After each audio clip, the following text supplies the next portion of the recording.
Anyway, for years I thought about this and planned and thought about the breeds and what I would want the dogs to look like. Um, Looks, unfortunately, is important to a lot of people, and there are some people who are breeding dogs without any regard to looks, and I think that's great for those who uh, don't care. And I really appreciate people who don't care what a dog looks like. Unfortunately, I'm a little bit more aesthetically driven than most people. And I have a certain look that I like that actually creates a chemical response in me when I look at the dog. When I see a beautiful dog, it's like a walking piece of art to me. And it inspires awe and admiration. And it creates a bond with that dog that I don't have with a very ugly dog, and that's an unfortunate aspect of my personality that I have to overcome. Wow, yeah, I just realized what a huge weakness that is. I love and crave beauty, and I think there are so many people who love the ugliest things, and I see that as a very beautiful trait that I don't have. But anyway, another tangent. So I am now on one line has I'm on a third generation. Um, so I have a foundation female that she was 3 years old, 3.5 years old when she had her first litter about a year ago. And then she just had her second litter about almost 6 months ago. And hey guys, settle down. And so I still have two from that litter that are five and a half months old. And I have guardian homes for a lot of my dogs, which means that they go to a home with the understanding that they're going to keep the dog intact and the dog will contribute to the program, having a litter or maybe two. And so I have enough relatives from my foundation female that 2 litters is enough. I could have a third litter, but unless I can optimize her health and have an economy that can afford, to take care of dogs, I'm not going to be breeding anymore. But I believe that this mission needs to go through because it is always been the goal of fifth dimensional beings and higher to select for ideal animal species and to guide in their evolutionary process. That is something that I've become aware of, and that is why I think I still have this instinct that I need to continue pursuing this goal, is because I want to develop a race of dogs that is higher in consciousness than they have been selectively bred to have. Higher emotional intelligence, not just in the ability to interact and understand humans and respond to what humans want, but the same dogs also having intra-species intelligence, meaning dogs that are good at interacting and understanding humans are also good at understanding and interacting with each other, which is typically mutually exclusive. When you have a group of canines that are really good at intraspecies communication, like a wolf, where that is actually the apex of that skill, they're not good at interacting with humans.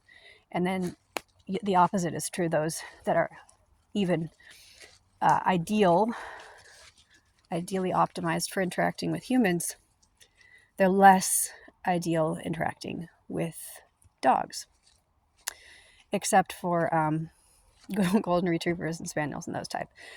They do really well in a safe population of only safe dogs. So those breeds are really important to me. I just don't like how they look.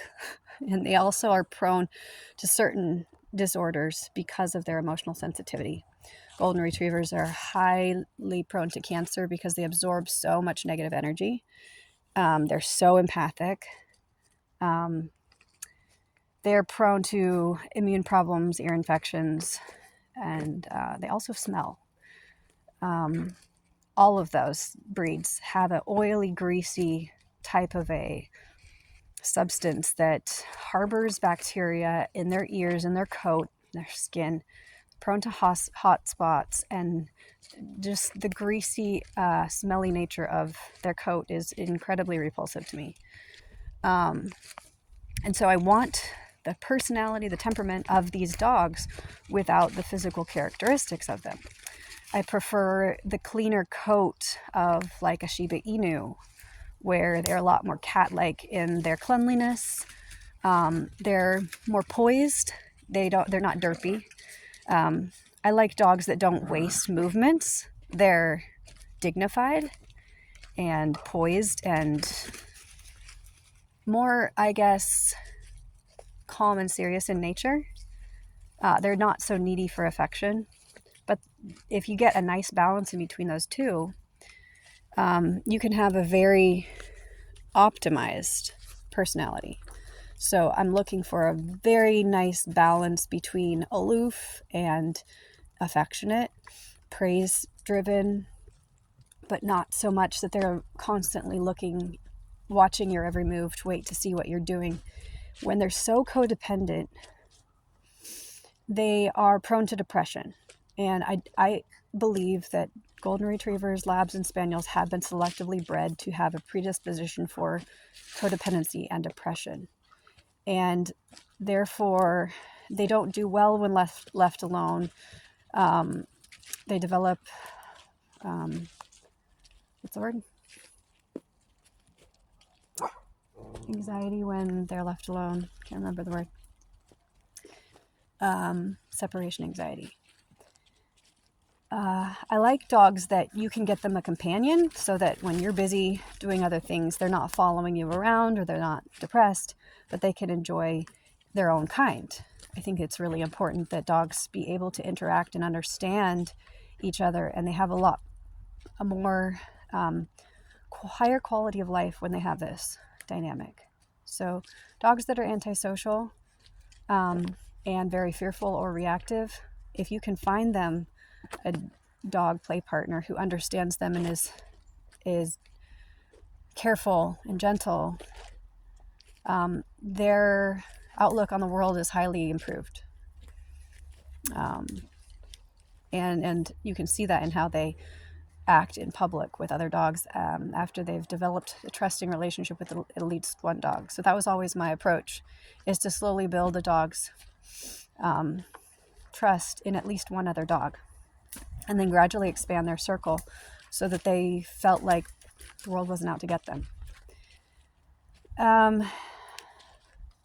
So the progress is going well. I have people all over the United States and Canada who want to collaborate. I have co-owned dogs that are from decades of selective breeding that already have excellent health and temperaments, beautiful appearance. I have probably 16 dogs in my breeding program. And if the economy crashes and we experience a severe food shortage, these dogs are going to be at risk for being eaten. And that's my fear. It's just the reality of the situation. When people get hungry, they will eat their pets. And then they will try to eat other people's pets. That is not an exaggeration. That is not fear-mongering. It's just in famines in the past, people would eat their own children. So, and they would dig up dead people from the cemetery and eat diseased dead people. So when you're starving, there is no limit to the depths you will go to. So obviously I don't want to continue producing dogs that will be at risk in society at this point. I want to know that I can have a safe haven. I would like to have a sanctuary where we know that we can produce dogs that can hunt for themselves, that will share their resources with their other dogs, with the pack, that we could that they would have enough discernment to avoid dangerous people, and they wouldn't just go up to the first person who offers them some affection. I want to evolve the consciousness and the intelligence of these dogs using frequencies and experimental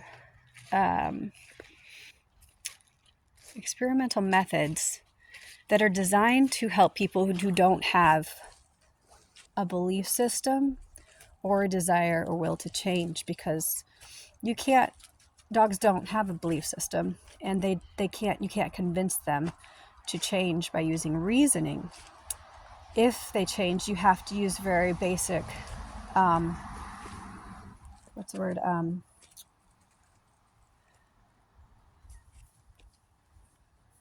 positive and negative reinforcement systems. And the reason I want to study this and optimize the methods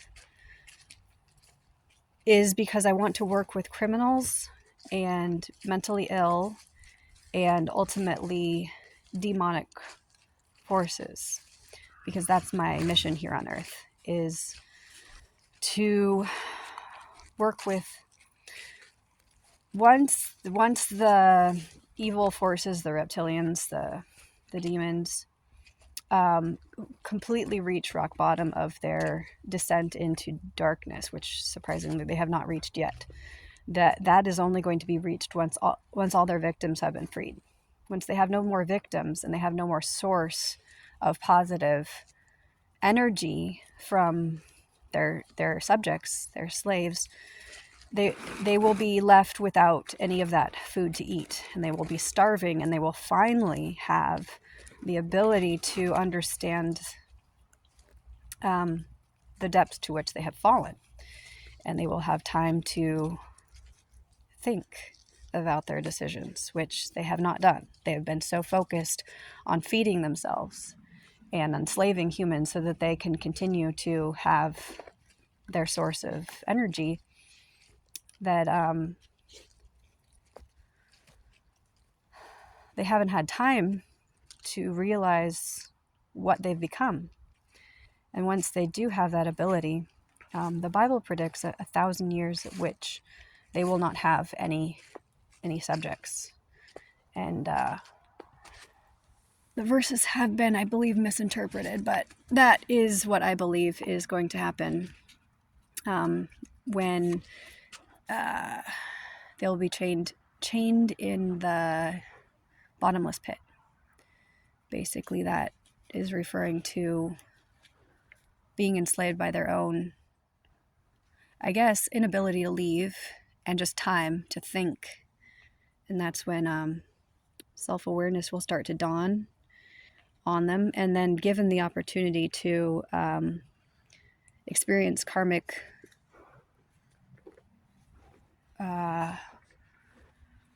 redemption through karmic cycles, through suffering, they will begin to progress towards the light. And they are going to need a lot of... Oh, this is solstice. This is my keeper from this last letter. He's very special. Aren't you? You're a very special boy.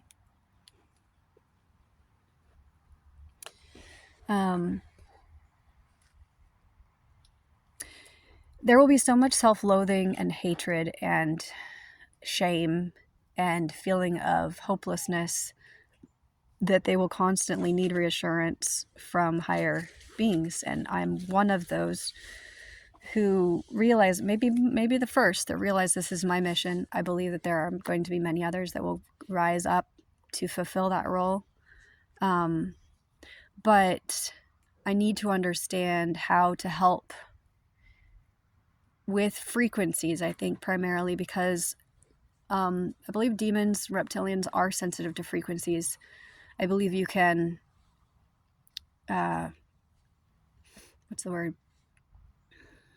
push them back. You can do battle with them with frequencies, and that's one reason why all these church bells that used to be around, we don't have any big church bells anymore. So, hearing something, the dogs are all hearing something, might be a bird. Anyway, studying the impact of frequencies on moral development, on the spiritual impact. What I believe is the difference between God and Satan is primarily the material that they're made of.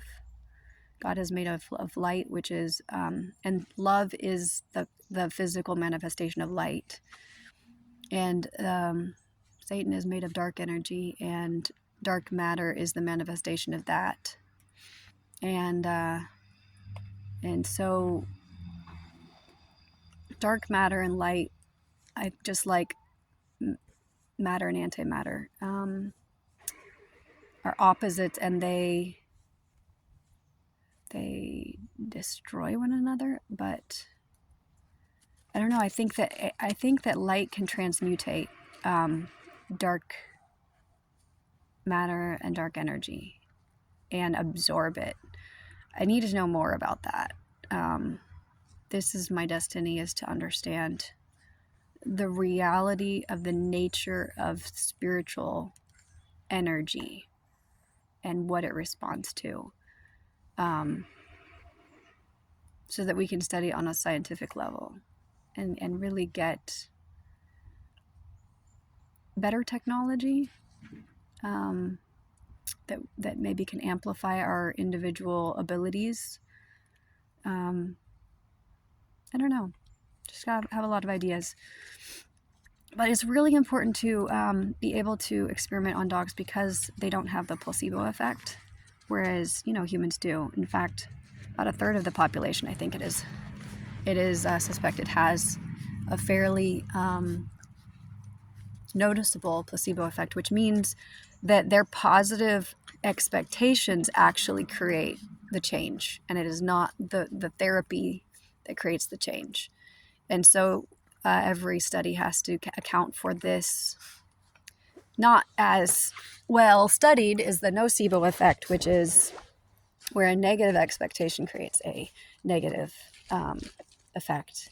And that really needs to be taken into account in scientific studies, because it is more and more profound as more and more people have low serotonin, because expectation, hopefulness, the placebo effect is based on serotonin levels.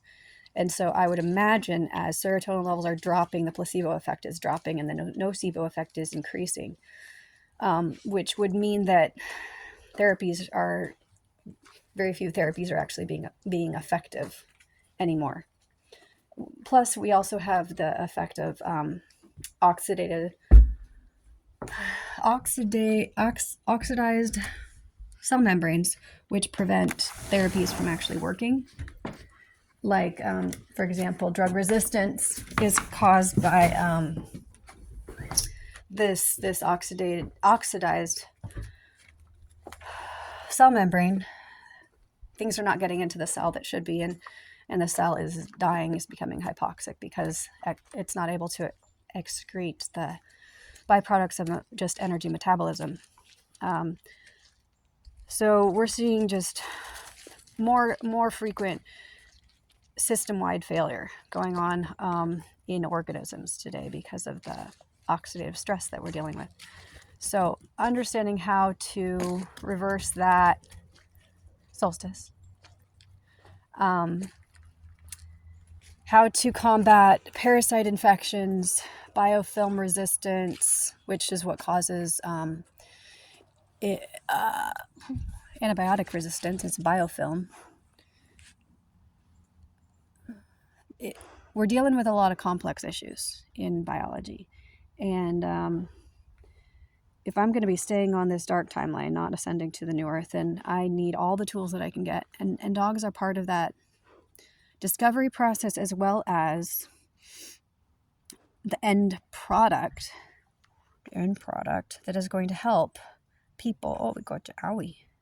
It's going to help people because they have tremendous potential to be service animals. They thrive when they have something to contribute. That is something that has been selectively bred into almost all dogs, is this need to have a purpose. And they have so many similarities with humans in that regard. Wanting to be useful, wanting to give, and they're very special animals. This is Glacier. He's got some pretty bad tear staining, which I have not figured out what causes that. This is Flurry. That's Glacier's son. He looks a lot like him. But anyway, yeah, it's a big project, and one that I have poured myself into, and I don't want to just give it up, and I don't want to risk these dogs, obviously being used for food. So this is something I have to really daily seek guidance from the supernatural, what the plan is. I don't want to worry about it too far in advance, but I also want to recognize that I can't just twiddle my thumbs and expect everything to fall into place. It always takes action. And so I'm poised for action, ready to do whatever needs to be done. I just don't know what needs to be done.